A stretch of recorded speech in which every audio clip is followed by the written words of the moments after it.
My dear friends, आज हम बात करेंगे इंडिया के फाइनेंशियल कंडीशन के बारे में।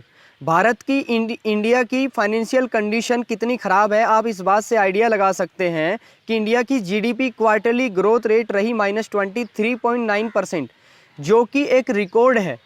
अब तक का रिकॉर्ड है माइनस में, डबल डिजिट में जीडीपी के ग्रोथ रेट रहना।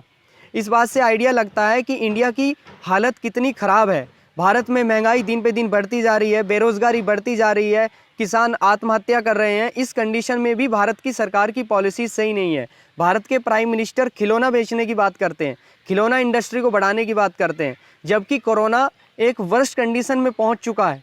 और ऐसा भारत की फाइनेंशियल कंडीशन ख़राब होने की वजह सिर्फ कोरोना ही नहीं है या लॉकडाउन ही नहीं है, इसके और भी बहुत सारी रीजन्स हैं, बहुत सारी वजह हैं जिसकी वजह से इतनी हालत ख़राब हुई है।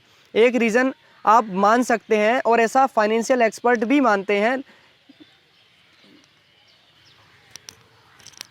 डीमोनेटाइजेशन, नोटबंदी।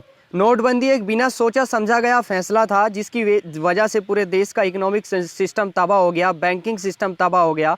देश का सारा एम्प्लॉइज़, गवर्नमेंट प्राइवेट एम्प्लॉइज़ देश के नोट बदलने में ही लगा रहा, पूरा टाइम बिजी हो गया, लेकिन उसका रिजल्ट रहा ज़ीरो।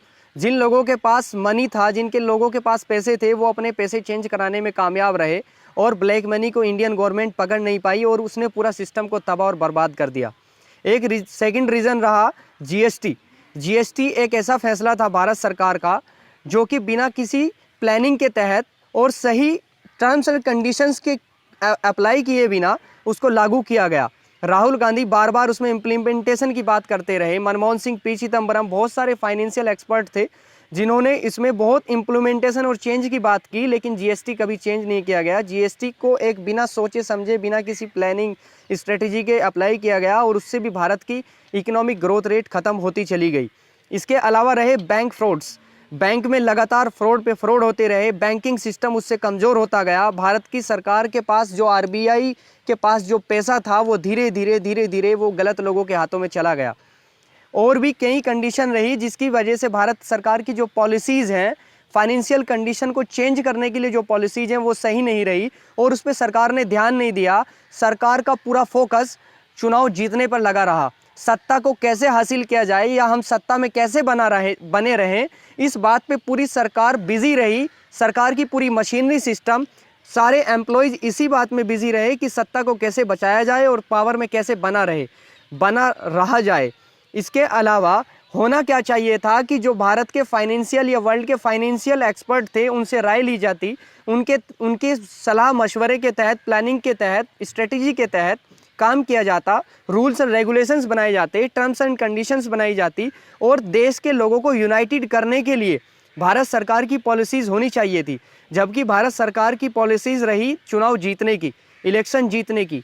हर बार भारत सरकार की जो भी पॉलिसीज़ होती है, जो भी स्कीम्स आती हैं, उसमें चुनाव जीतने को ज़्यादा ध्यान रखा जाता है, ना कि भारत सरकार को ऊपर या भारत सरकार की इकोनॉमिक कंडीशन को ऊपर उठाने के लिए कोई ऐसा रूल्स रेगुलेशंस बनाया जाए।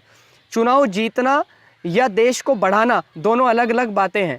अगर भारत की सरकार फोकस करती देश के इकोनॉमिक कंडीशन को सही करने के लिए, सुधारने के लिए, तो वो चुनाव तो ऑटोमेटिक जीतते, क्योंकि उससे महंगाई नहीं बढ़ती, बेरोजगारी नहीं बढ़ती, गरीबी नहीं बढ़ती, जो किसान आत्महत्या कर रहे हैं वो आत्महत्या नहीं करते और स्टूडेंट का एजुकेशन सिस्टम अच्छा होता और जो कोरोना जैसी महामारी, पैंडेमिक कंडीशन तुरंत बनी है, उसको कंट्रोल करने में भारत सरकार को मदद मिलती अगर फाइनेंशियल सिस्टम स्ट्रॉन्ग होता। फाइनेंशियल सिस्टम स्ट्रॉन्ग ना होने की वजह से ही लॉकडाउन को खोलना पड़ा और बीमारी लगातार बढ़ती चली गई और आज भी ग्रोथ रेट, बीमारी का जो ग्रोथ रेट है वो बढ़ता जा रहा है डे बाय डे। लोगों का जो मोर्टिलिटी रेट है, मरने की जो दर है वो बढ़ती जा रही है, केसेस बढ़ते जा रहे हैं। लेकिन भारत की सरकार इसे अब लॉकडाउन को नहीं लगा सकती क्योंकि फाइनेंशियल कंडीशन ऑटोमेटिकली ख़राब हो चुकी है और इसके लिए अगर इसमें कुछ सुधार करना है, भारत सरकार को अपनी पॉलिसीज़ में सुधार करना होगा। इसके अलावा फाइनेंशियल कंडीशन इस तरह की बनानी होंगी, इस तरह के हालात पैदा करने होंगे जिससे कि ईज़ ऑफ बिजनेस डूइंग की जो लिस्ट है, बिजनेस करने के लिए जो आसानियां होती हैं वो पैदा हों। आसानियां पैदा हों, बैंकिंग सिस्टम में चेंजेस आए, मनरेगा जैसी स्कीम के तहत भारत के लोगों के पास पैसा पहुंचे। जब तक भारत के लोगों के पास पैसा नहीं होगा तो वो खरीदारी नहीं करेंगे, शॉपिंग नहीं करेंगे। जब तक शॉपिंग नहीं होगी तो सिस्टम के अंदर पैसा घूम नहीं पाएगा। इसके लिए राहुल गांधी ने कई बार स्टेटमेंट जारी किया कि आप लोगों को पहले डायरेक्ट उनके हाथों में पैसा दें, जिससे कि लोग शॉपिंग करें और वो पैसा घूमे।